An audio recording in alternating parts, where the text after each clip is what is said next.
Hey, everybody. Welcome to Sustainability in Motion podcast, brought to you by ED4S. We focus on the fast-moving sustainability world to help people better understand the sustainability and environmental challenges we face. I'm joined by Nawar Alsaadi, founder and CEO of Kanata Advisors and chief advisor to ED4S. Hi, Matt. And today our guest is Pavan Sukhdev, CEO of Just Impact, which offers data and measurement and regulatory solutions for investors and companies that want to properly value their environmental and social impacts. Pavan, thanks for joining us. Hey, my pleasure, Matt. And hello, Nawar. It's really great to have you, Pavan. I know we spoke once before, and I always enjoy your comments and your insights. But just prior, maybe just to diving into the subject matter, you obviously have a long business and sustainability career. I think it would be great if you could share with our listeners a little bit about yourself and your journey before we fully kind of jump into things. Yeah, sure, Nawar. Actually, the surprising thing is that this is probably my third career, if you look at it that way, which is I began as a physicist and decided when I was my fascination was astrophysics. And that's the direction I was headed, except that the lure of money got me into banking.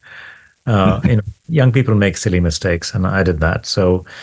And then I became a professional banker, basically in the global markets domain, where I traded, sold, structured everything from fixed income to foreign exchange options to commodities to credit to interest rate swaps and derivatives and so on. And during that time, with my deep involvement in markets, I began to understand that there were certain threads in my life that were not quite stitching together, because I could see that a lot of what I dealt with was valuable and it's market priced, and yet things that I valued and my family valued clearly did not have market prices. And that's where the issue on externalities became a nagging bug in my head and a bee in my bonnet, which never quite stopped buzzing for a long, long time, until I basically decided to do a project on green accounting for my country's 28, it was in those days, 28 states and union territories.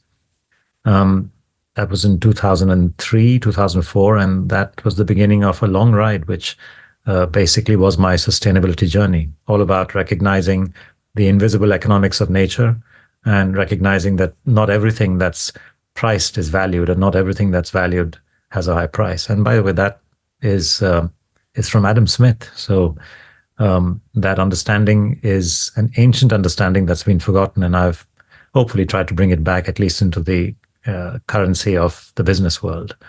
So that's what I do these days. I basically work out externalities for companies, sell the data that we gather and the analysis to investors, and advise companies how to do better from a sustainability perspective. Thanks for this background, Pavan. And I think you touched on actually the first question we wanted to jump in around the value of things. And specifically in 2011, there was a TED Talk where you spoke about the invisibility of nature. And so today, 13 years since, and you've been working in this field, I mean, how much of nature is visible today, in your opinion? I think too little, to be honest.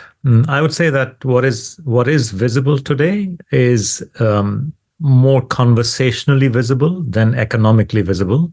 I think people understand that there is huge value in the clean air and fresh water and the nutrients that are delivered every day by natural systems into the soils of farmers. I think people get that as a narrative, but they are not yet pressing those values into decision making. And that's a failing, which needs correction. And that's a policy failing. But I think the second layer is, which is where my current world is do companies understand, and do they acknowledge, and then do they reflect the sheer size of their dependency on nature and its economics? And again, the narrative is a lot better today than it was 3 years ago, and a lot better, much, much better compared to what it was 10 years ago, 13 years ago. But I'd stay with my dissatisfaction that this is mainly change in narrative. It's not necessarily change in policies and actions and business decisions as yet. I mean, you've always had, I think for a number of years, you've had a belief in referencing another talk you gave, I think 2016, where you spoke about your desire to see the corporation evolve from its current inward-looking state to a state where it looks for stakeholders and nature and society overall. Do you still believe that this is possible, or are we stuck in the conversational stage? Well, I think it's necessary. And if I can convert what is necessary to what is possible, then I'll consider myself a success. I don't know, and I hope there is success in here. But essentially, if you look back to the old conversation about the economic invisibility of nature being a problem from the policy and a business perspective, it still is. But I think what I'm doing today is to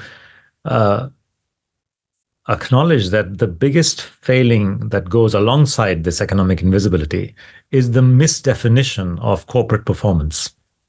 Because today we only measure the impacts of a corporation on one group of stakeholders, that's called shareholders, and in one dimension of capital, and that is called financial capital. And even though we are aware of the fact that corporations add value to employees through education, skilling, and training, and so on, that's human capital. And we know that corporations subtract value from nature through their misuse and abuse of natural ecosystems. And maybe some of us might have a sense as to how big these numbers are, but we don't reflect them into any system, any infrastructure, any institution. And the net result is that you still have a misdefinition of the performance of the corporation, which, by the way, is the largest institution of our time in terms of economic value delivered. If you look at the private sector, it is 2/3 of the economy measured in terms of GDP or jobs. And if you're saying that the majority of the value delivery by this great institution, which is 2/3 of your economy, is actually invisible, what does that tell you about how well it's managed?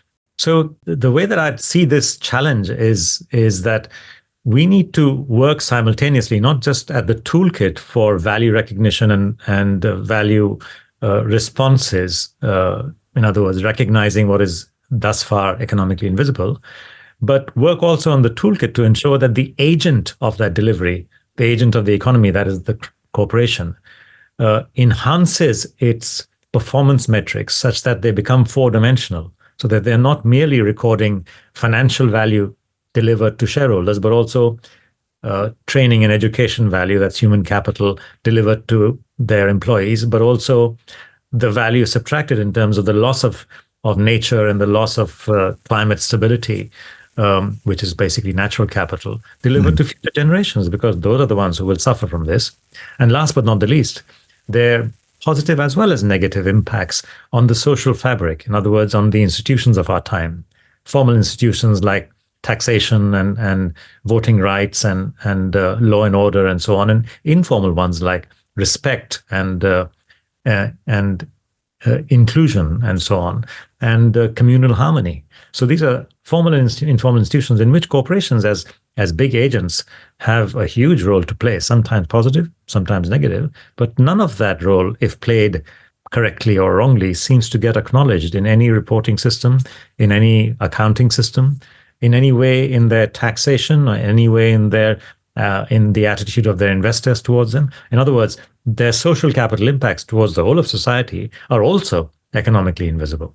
So we have these sort of three large dimensions of economic invisibility that are still distorting the picture of a corporation's true performance, which is still being measured by the very narrow lens of private profits for shareholders, while at the same time, public losses or indeed public gains in some cases, like good education and skilling, these massive numbers are basically not part of the picture.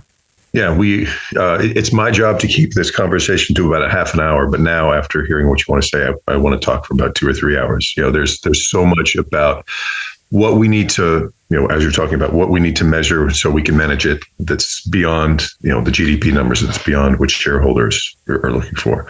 And I think, as you said earlier on, it's much better than it was 3 years ago, 5 years ago, 10 years ago. But are we getting to those conversations and including them in what we do in valuing nature and biodiversity quick enough to get to where we need to go? One of the things I wanted to touch on, and one of the reasons we were excited about having you on, Pavan, is you've seen this. You've had a number of different perspectives in your career. You were head of an NGO at WWF, head of the UN Green Economy Initiative, CEO of GIST, and an academic with your work at Yale. And so that gives you an interesting perspective of all those different lenses that you've seen through. And so my question, based on that is those different actors, who's best positioned to have the best impact, and maybe touch on all of them about what impacts each of those different areas can have?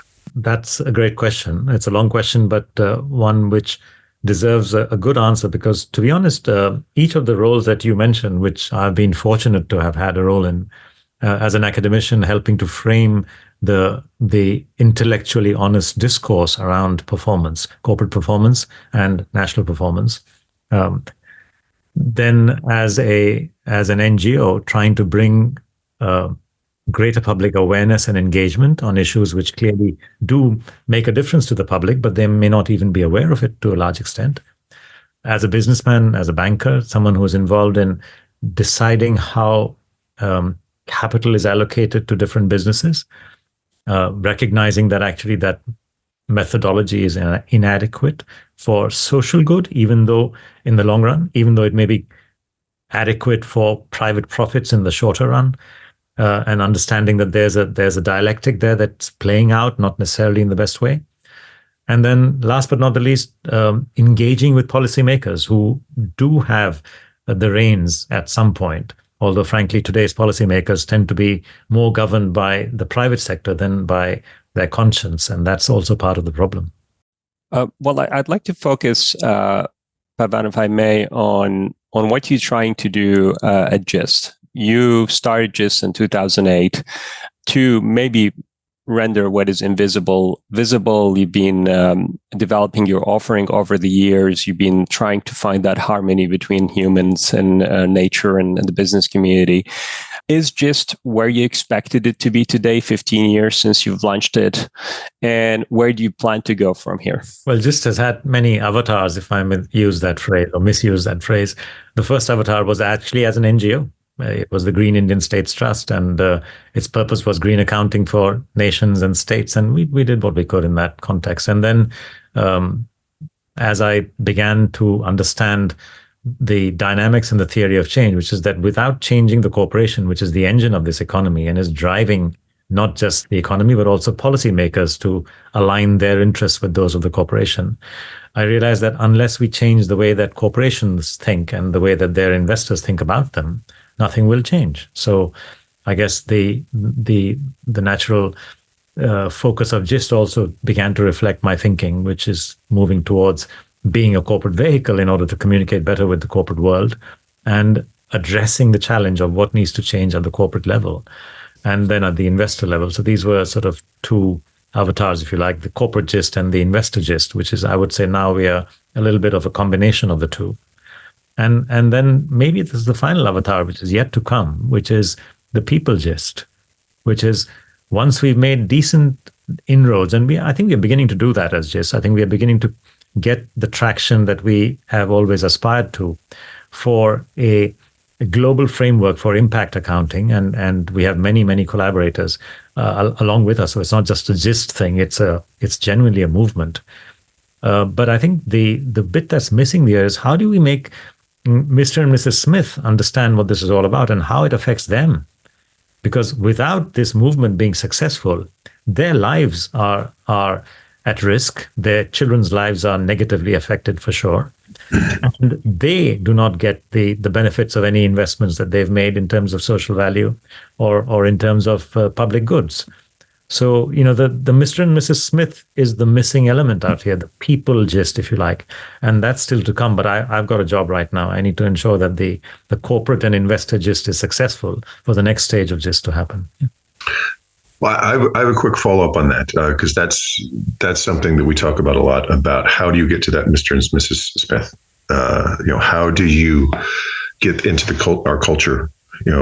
The kind of conversations we're having here and the kind of conversations you're trying to have it just with corporations, with policymakers. I agree that that's a big part of the missing piece is that people don't see this at their front door or at their kitchen table. I looked at the surveys of issues that were the top of people's minds on the 2022 election in the U.S., 2 years ago. And climate change, it was the top natural capital issue, and it was 10th or 11th on people's minds. It needs to get up that list to get in people's consciousness to the front of their heads about, these are the issues we need to tackle. Just, again, we don't have, we could spend 2 hours on this, but what are some ways we can do that better, do you think? Well, I think also, perhaps you chose the example of the US, but that may not have been a great example. It's just where I live, but yeah, globally. I mean, globally, yes.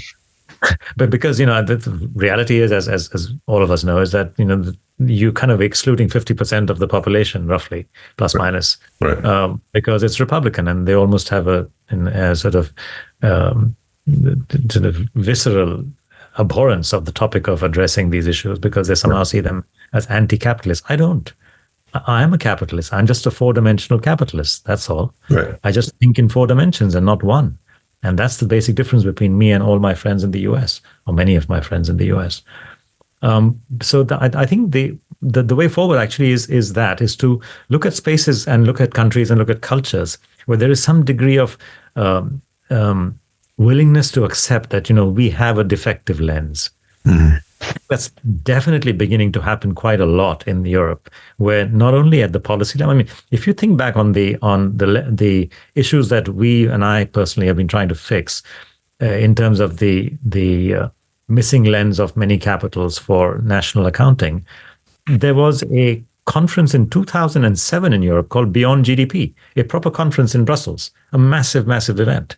So it's not as if Europe is not aware of this; they definitely are, and I think what they haven't connected is that, to make the GDP reflect what it needs to. So GDP is what? GDP, if you measure it by one of its methods, its income method, is profits plus salaries plus net rents plus depreciation that's added back to reward the capital goods providers, plus taxes, minus subsidies. Now, the profits and salaries and so on essentially are things that relate to the private sector. And this is how it's calculated. National statistician pulled together estimates of profits and salaries and net rents and so on and so forth.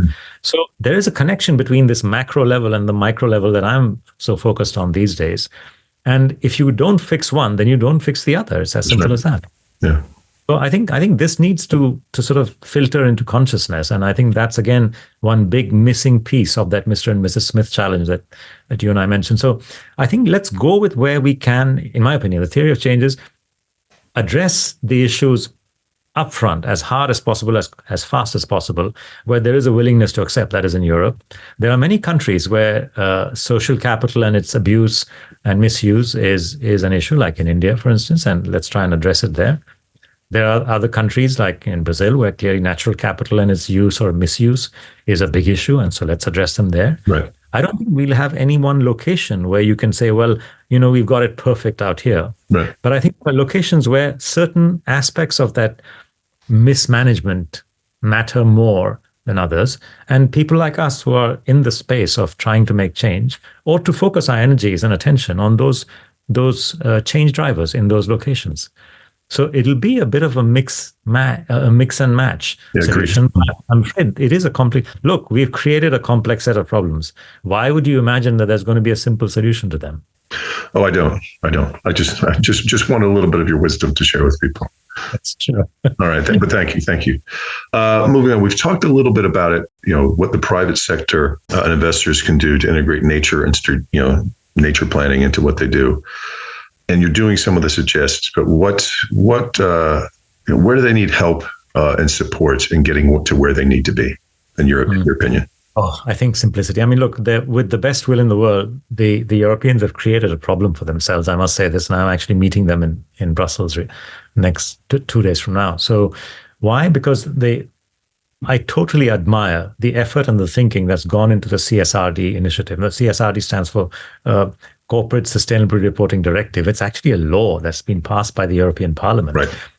And as a result of that, there are these rules called ESRS, the European Sustainability Reporting Standards, ESRS, which will have to be followed by all big companies, about 10, 11,000 of them from next year. Now, this is great, but just imagine what this requires. You have to report, as in put into some kind of a reporting space, 825 data points and answers to questions. Of these, about 250 data points, and the rest are just yes, no sort of questions. And these are the compulsory ones. And there's another 300, almost 300 of them, which are voluntary. So the total is 1,104 data points have to be answered. This is too complicated, my friends. I love what you guys are doing in Europe, but honestly, I mean, this is going to be crazy to try and get every company that is of size to report something that much. And who's going to read this? Can you tell me one minister or one secretary, a state secretary, or one chief executive who's going to read a report with 1,100 numbers? Yeah. Forget it. Doesn't happen. Not in this world. So we have to simplify, which means integrate, which means consolidate, which means think in keys like indicators such as capitals, the 4 capitals, right? There's a natural one. I put it to you thus, that all of these 1,102 or 1,104 reporting numbers in CSRD can be distilled into one of the 4 capitals. So why don't we, people like us, actually provide the template to the European Union saying, guys, wonderful, absolutely great. So glad you're focusing on this. Here's a shortcut that gets you there to get you to the same objective that you want, which is holistic reporting of true performance of a corporation. Here's a shortcut that actually works. It may not be as detailed as you want, but you can dig in.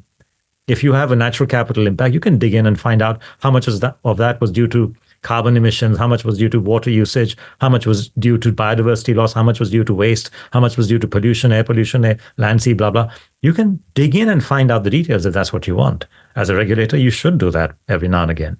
If you find, for instance, the mining sector has got too much of, for the sake of argument, tailing dam waste number in terms of its impacts, you're wondering why is this? Well, it's because of the lack of management of tailing dams and the fact that we still use earthen dams for this purpose. And the fact that potentially 1% of the tailing dam waste is not mud, it's actually polluting and dangerous toxic substances, metals and so on. So mercury, cadmium, et cetera, et cetera.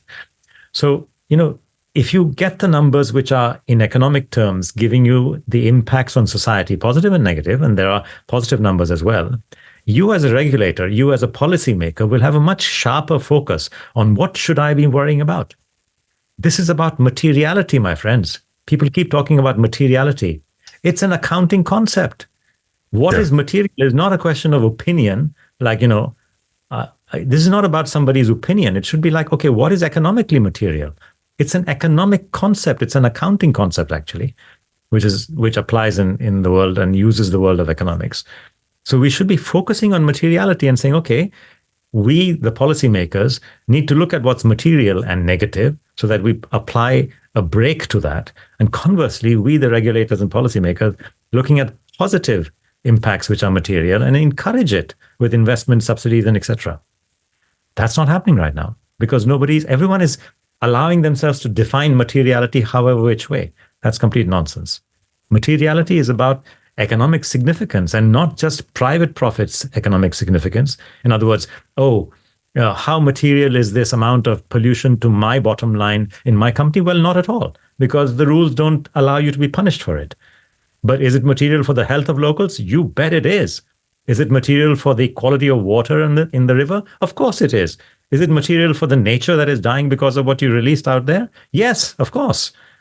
So materiality is not just about materiality for the bottom line, which is so-called financial. These are terms that people use. They call it financial materiality. Mm-hmm. And then people say that everything else is impact materiality. I say to you this, all materiality needs to be measured in economic terms. It is economic materiality. And yes, some of it affects the company, which is known as financial materiality. And the rest of it, which is the large part, the lion's share, affects society. You cannot, like the IASB, the International Accounting Standards Board, or indeed its offshoot, the ISSB, focus only on financial materiality and put the word sustainability in your midst, right? You cannot have an International Sustainability Standards Board, which looks at materiality only from the point of view of the profits of the corporation. That's complete nonsense. I'd like to steer this conversation back, Pavan, to just the private sector. I do want to drill in what you said on the regulatory side, because this was our last question, and I'll go back to this one. But you speak with a lot of C-suite executives. You sit with them in the room, and you say you have to do this. just sensing from what you're saying, is some of the pushback you're getting, if you're getting pushback, it's about regulation because you touched on regulation? Are they just saying the regulation is not there to help us? Or is a mindset that is missing, or a toolkit that is missing? Or do you think regulation is basically what will help the private sector move forward? And then I'll follow up with another question. Nawar, it's actually an interesting so there are two layers. There's the leadership layer. So one level of reluctance to move is that, well, if we become the leaders, and then there are executives, chief executives, and CFOs in Europe that are telling me that already, that look, have we done ourselves a service or a disservice by taking leadership, and with your my encouragement, have we done ourselves a disservice? Because look at the Americans, what's going on there? Look at the Chinese, look at this, look at the Indians, and so on. So there is a sense of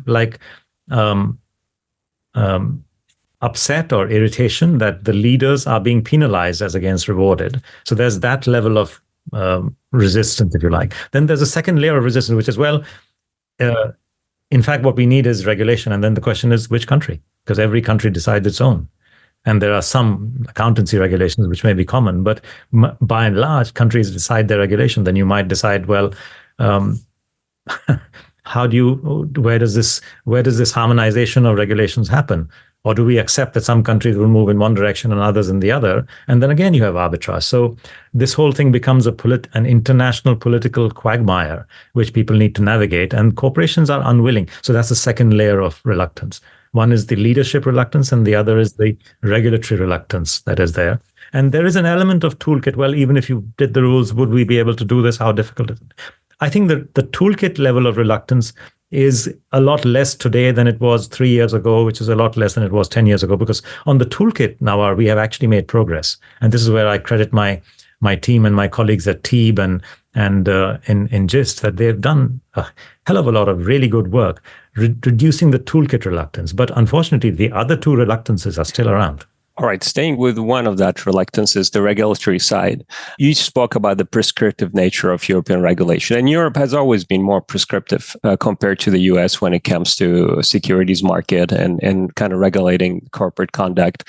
Recently, I don't know if you've had a chance to view it, the SEC came with what many described it as a watered-down version of climate rules, where it gives companies a lot of leeway in determining materiality and proceeding in a manner that is maybe more simplified, perhaps more aligned with what you're arguing.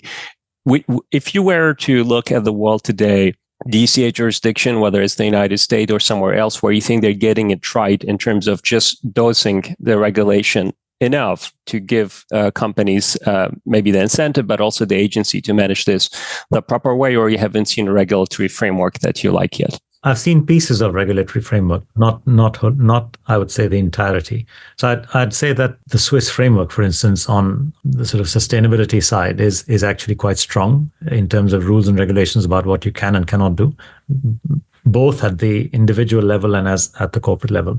So rules do tend to be punitive on environmental damage.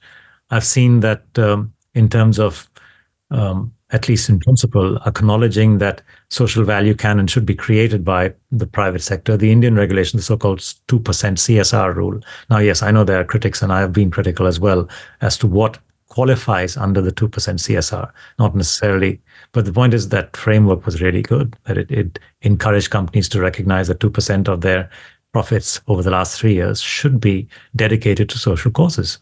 And I've seen international regulations like the B Corp movement. B Corps are basically companies which follow the prescriptions of the B Lab, which enable them in various jurisdictions, and there are upwards of 20 jurisdictions where this is happening already, from what I hear, where companies can be created which have the ability to deliver social value, not just the primary ability to improve the wealth of shareholders. So their purpose is beyond profits by their constitution, as against just by the choice of a visionary chief executive or something. So there's a number of areas where this is already beginning to happen, but I wouldn't say that any one of them is a perfect model. Is that there is quality and maybe in some cases even perfection in one dimension, but not one single country where everything is going right. Yeah, I think that's a good way to end things. We're about half an hour. I don't want to tax our listeners too much. Thank you, Pavan. That was great stuff. And I'm sure we'll be talking to you in the future. And I know our listeners have gotten a lot out of this. I want to thank everybody for listening. Feel free to reach out to us if you think there are topics we should touch on. Myself, Nawar, and Pavan are all active on LinkedIn, so feel free to reach out to us and continue those conversations, or check out our website at ed4s.org. Thanks, everybody. Take care. Thanks, Pavan. Thanks, Nawar. Thanks, Matt.